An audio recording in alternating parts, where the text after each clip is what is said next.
7 constitution in 68 years. Do we really think it was required? We're looking for constitution in one constitution in every decade.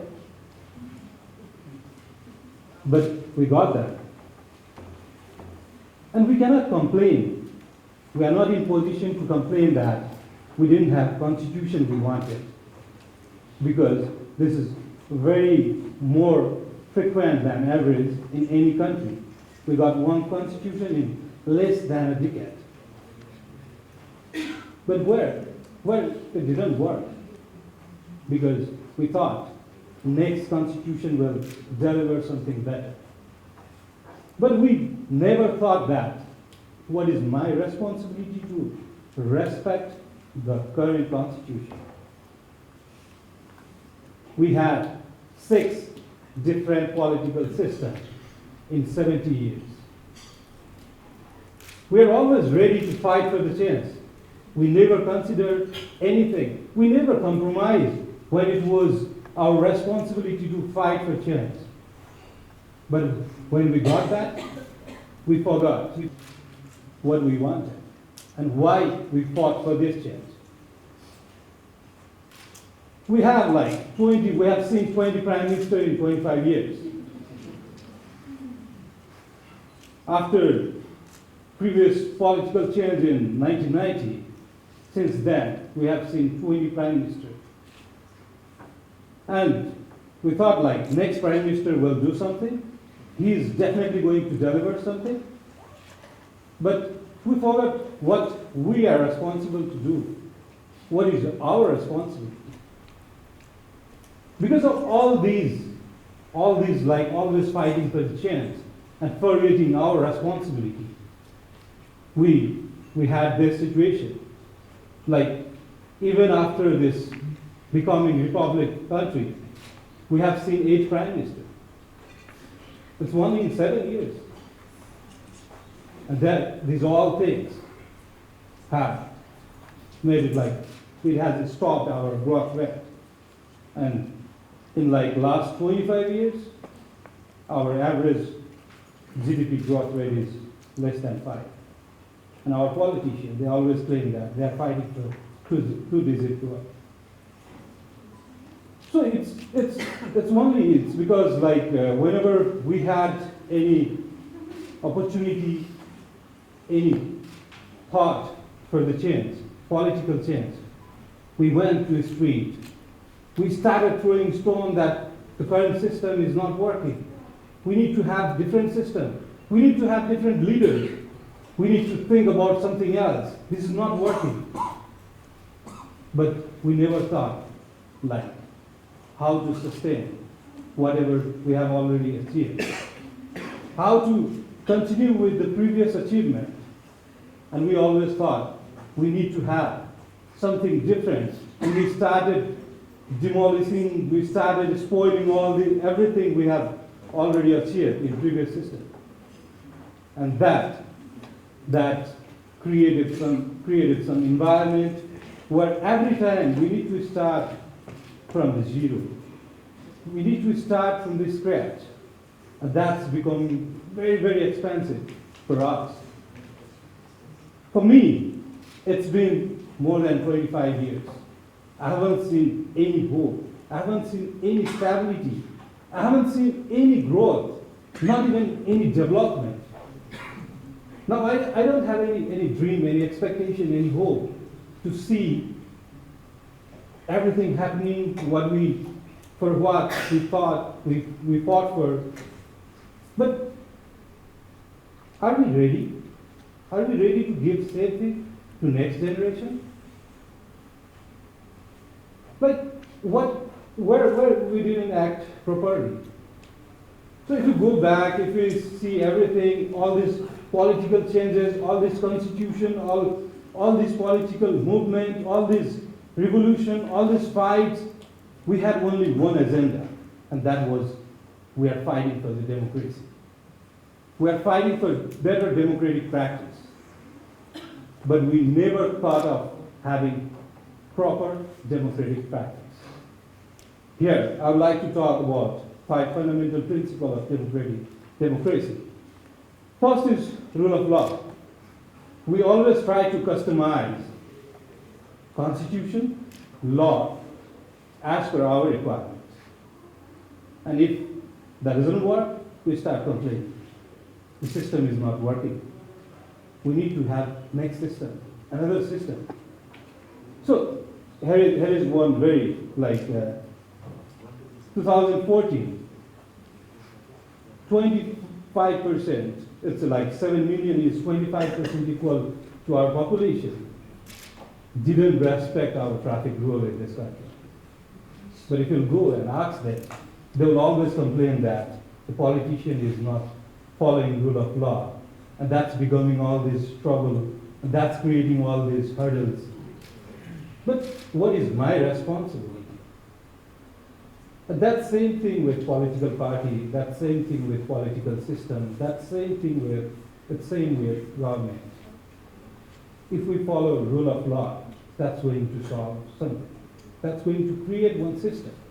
That's going to create some scenario, some hope, and some rules and regulations. That's going to create some parameters. And that will create some path that we enjoy and breaking rules.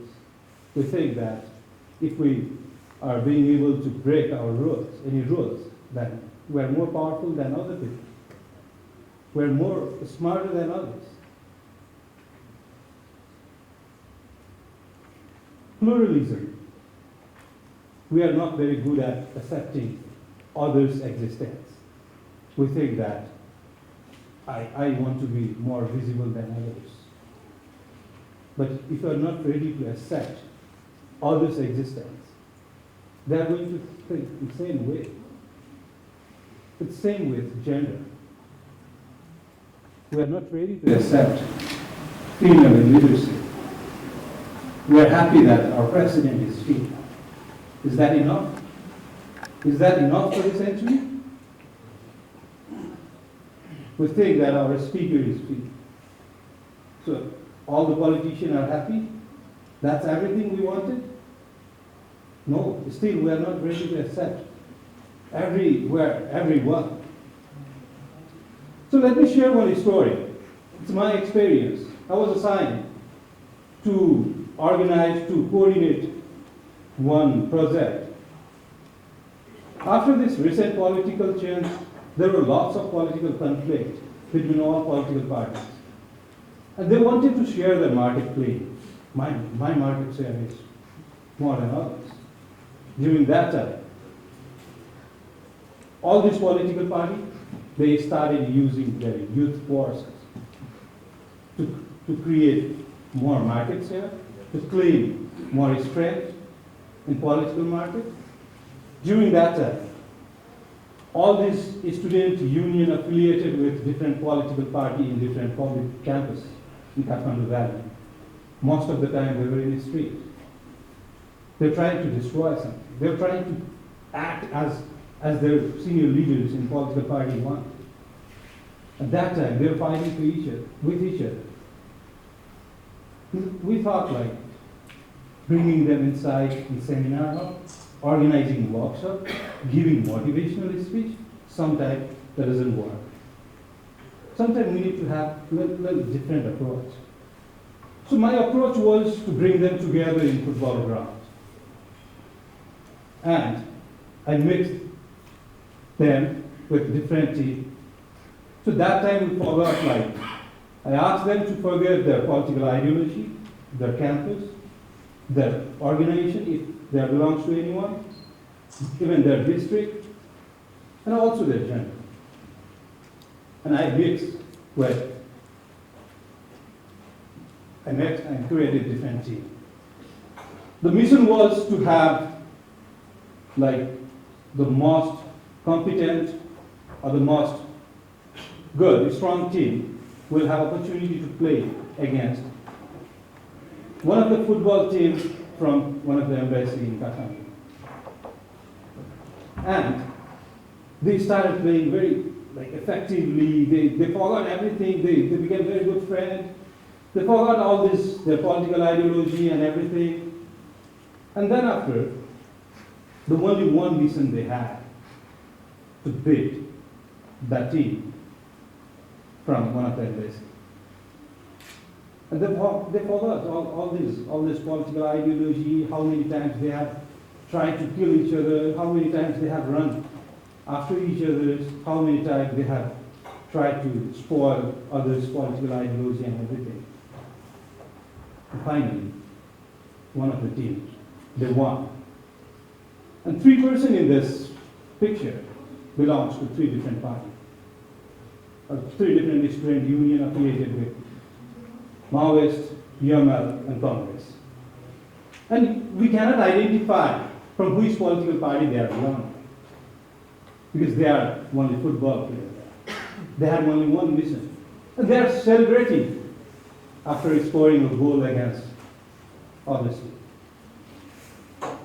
against opponent. So if we try to accept others' existence in society, that will create some common ground. And that will give us more energy. That will create more easy path for prosperity, for political development. And we need to practice this. We always claim for democracy, but we forgot to accept others' existence. In 2010, one of the political parties, they started nationwide shutdown. At that time, it was like the life becoming very, very tough for everyone. At that time, it was like someone from some leaders, some private sectors, some social leaders, they started asking us to come and gather somewhere. And we want to raise our voice against this political movement. And that time, all of us went somewhere. And we raised our voice. It was proper freedom of expression, properly utilized. And till this date, none of the political party has organized a week-long strike, because they thought, and they came to understand, they came to know that it's not easy. But this time, what was we? We were thinking like, okay, they will do something. Every day we wait for the next day. So yeah, we need to do something. But whenever we have done something, we have made up something. We are the largest exporter of cardamom in this world. We have done this. It's not impossible all the time. If we try to do it, we can make it happen. When we started building some communication infrastructure, in 16 years' time, from 1 to 101%. It's 100% growth. Isn't this a big, big achievement? When we start doing this, we can do this. Our sport team, in 2006, they had cricket match against Myanmar. And Myanmar team, they packed up in 10 overs and 10 runs. When our team, our national team, they went for batting, they scored 2 sixes in 2 balls. It's a world record. Winning international level cricket match in 2 balls. It's a world record. But we never want to talk about these things. We always complain that every time they lose, every time they lose. What is my contribution? How am I going to encourage them to repeat this history? Average age of our country is 21.6. Some of the prime ministers from other neighbor countries, they always go in international tour and they say that population of my country is very young. But we never talk about this, because we are always busy to talk about negative things. When we go to talk about politics with this young generation, young people, they say that, I don't want to talk about politics. I hate politics. Politics is a dirty game. Every time. But during any political movement, if you go and see and respect, you'll see the same face. So how come they say that they don't like politics? Because they are already in politics. They're already in movement. They're already fighting for this chance. And if you see like the people they have lost their life during all this political movement are young. But when we go and ask them, like, do you really want to talk about politics? It's no. But I see they're already in politics. But the difference is the young generation of this country in politics, but only in movement, only fighting for the chance. But whenever we achieve any chance, we step back and we say, no, it's your duty. We give it to older people. Now we need to continue our political involvement in execution level. Otherwise, every time we'll lose our life. And these people will leave us. So, we're always there only to lose our life. Or we want to replace them. If we really want to replace them, we need to start applying democratic practice. We need to start respecting rule of law. We need to start having election on time or fighting for election. Fighting for political change every time is not going to take us anywhere. We need to have proper system. We need to start respecting our system. And that's going to take us somewhere. But change every time, change. So we see that like we are losing our life. Our average population is this. We are going on the street and fighting for the chance. But when we see that who is leading us, these people.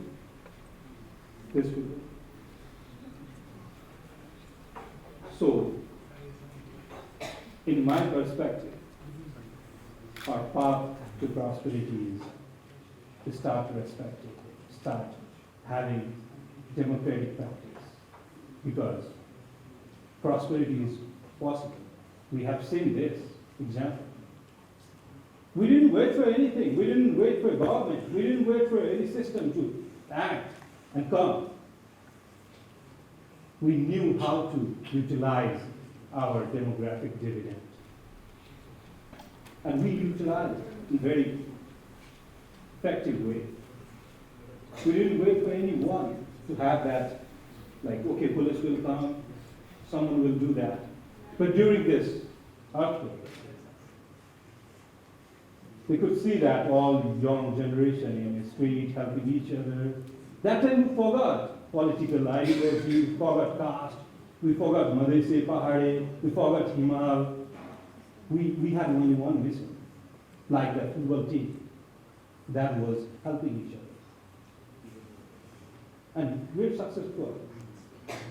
So why don't you want to repeat all this story in politics, in prosperity, and in path to prosperity? Because prosperity is possible. All it takes is some awareness. Thank you very much.